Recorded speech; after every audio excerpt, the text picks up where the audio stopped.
ഈ ഒരൊറ്റ ഐറ്റം ഉണ്ടെങ്കിൽ ഉണ്ടല്ലോ ചോറിലേക്ക് പിന്നെ വേറെ കറിയുടെയോ കൂട്ടാനിൻ്റെയോ ഒന്നും തന്നെ ആവശ്യമില്ല കേട്ടോ. ഇത് മാത്രം മതി ഒരു പ്ലേറ്റ് ചോറ് തിന്നാൻ. ചോറ് നമ്മൾ കഴിച്ച് തീരുന്നത് പോലും അറിയൂല കേട്ടോ, അത്രയ്ക്ക് ടേസ്റ്റാണ്.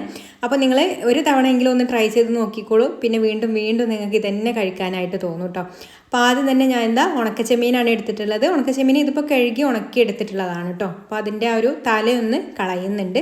അപ്പോൾ ഇതുപോലെ തല ഒന്ന് കളഞ്ഞതിന് ശേഷം ഒരു പാന് സ്റ്റൗവിൽ വെച്ച് കൊടുത്തിട്ട് അത് ചൂടായി വരുന്ന സമയത്ത് ഇതിലേക്ക് നമ്മൾ ഈ ഒരു ഉണക്കച്ചെമ്മീൻ ഇട്ട് കൊടുത്തിട്ട് ഒന്ന് റോസ്റ്റ് ചെയ്ത് കൊടുക്കാം.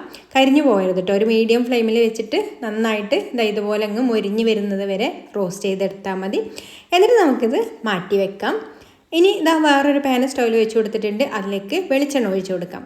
വെളിച്ചെണ്ണ ചൂടായിട്ട് വരുന്ന സമയത്ത് നമുക്ക് ഇതിലേക്ക് നമ്മൾ എടുത്തിട്ടുള്ള പപ്പടം ഒന്ന് പൊരിച്ചെടുക്കണം. 2 പപ്പടമാണ് കേട്ടോ ഞാൻ എടുത്തിട്ടുള്ളത്.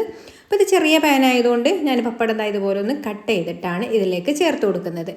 അപ്പോൾ പപ്പടത്തിൻ്റെ ഓരോ പീസുകളും ഇതുപോലെ പൊരിച്ച് കോരി മാറ്റി വെച്ചിട്ട് ഇതേ വെളിച്ചെണ്ണയിലേക്ക് തന്നെ ഒരു 5 ചെറിയുള്ളി, 4-5 ചെറിയുള്ളി ചേർത്ത് കൊടുത്തിട്ട് അതൊന്ന് വഴറ്റിയെടുക്കാം. ചെറിയുള്ളിയൊക്കെ ഇതുപോലെ അങ്ങ് മൂത്ത് കഴിഞ്ഞാൽ കോരി മാറ്റി വെച്ചിട്ട് പിന്നെ അതിലേക്ക് വറ്റൽമുളകാണ് കേട്ടോ ചേർത്ത് കൊടുക്കുന്നത്, എരിവിന് ആവശ്യത്തിനുള്ളത്.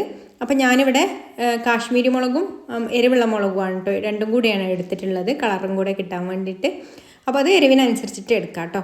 അതും കൂടെ ഇട്ട് കൊടുത്തിട്ട് ഇതുപോലെ അങ്ങ് മൂത്ത് കഴിഞ്ഞാൽ കോരി മാറ്റി വെക്കാം.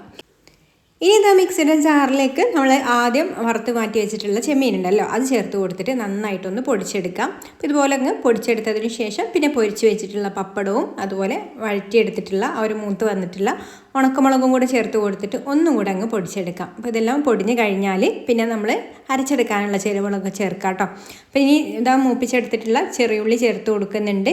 പിന്നെ ഇതിലേക്ക് പുളിക്കായിട്ട് ഞാനിവിടെ മാങ്ങയാണ് കേട്ടോ എടുത്തിട്ടുള്ളത്, പച്ചമാങ്ങ. മാങ്ങ ഇല്ലെങ്കിൽ വാളൻപുളി എടുത്താലും മതി. മാങ്ങ ഉണ്ടെങ്കിൽ മാങ്ങ തന്നെ ആവും കേട്ടോ കൂടുതൽ ടേസ്റ്റ് ഉണ്ടാവുക.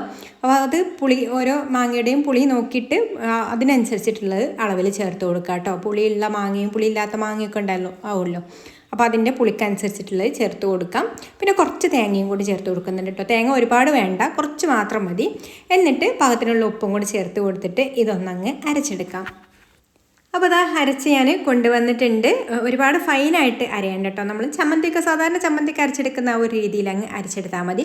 പിന്നെ ഈ ഒരു ഇത് ചമ്മന്തി കുറച്ച് ലൂസായിട്ടിരിക്കും നമ്മൾ പച്ചമാങ്ങ ചേർത്ത് കൊടുത്തത് കേട്ടോ. അപ്പോൾ ഞാൻ കുറച്ച് പച്ചമാങ്ങയും കൂടെ പുളി കുറവായപ്പോൾ ചേർത്ത് കൊടുത്തിട്ടുണ്ടായിരുന്നു. അപ്പോൾ അത് ഓരോരുത്തരുടെയും പുളിക്ക് ആവശ്യത്തിനുള്ള പച്ചമാങ്ങ ചേർത്ത് കൊടുത്തിട്ട് അരച്ചെടുത്താൽ മതി.